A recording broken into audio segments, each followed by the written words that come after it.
Hello everybody, it's one day to release and I'm sure you're all wanking like chimpanzees looking at a photo of Jane Goodall.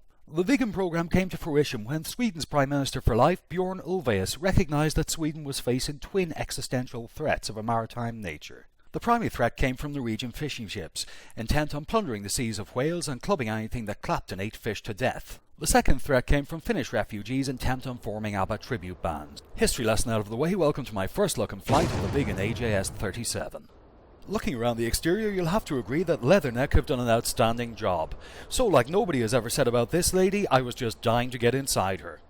When I began taking in the interior, I almost passed out from the lack of blood going to my brain. The interior completely surpassed my already soaring expectations, and the videos I've seen just didn't do it justice.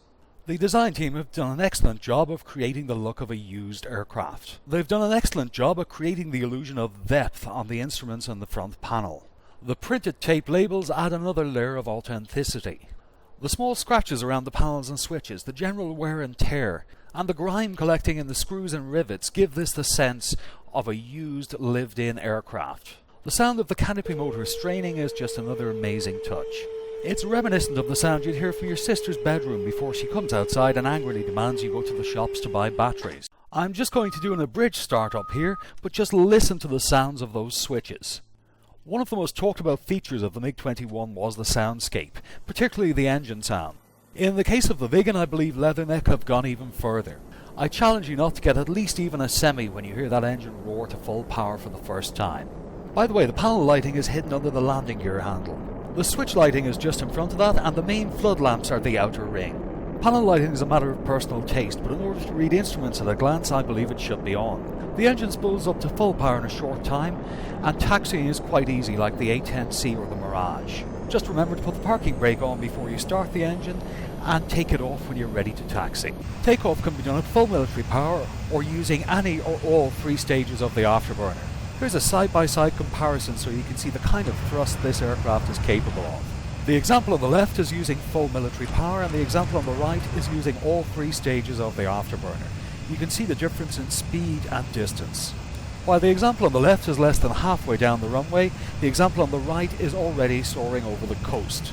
At higher altitudes the speed is phenomenal, but bear in mind that full stage 3 afterburner drinks fuel like your alcoholic uncle at a free bar.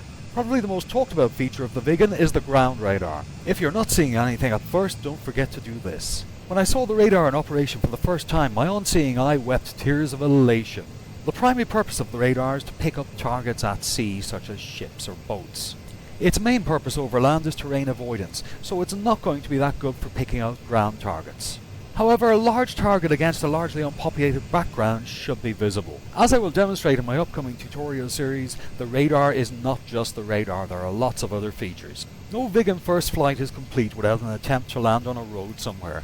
So you need to engage the reverse thruster, drop your landing gear, and aim yourself at a long straight stretch of road.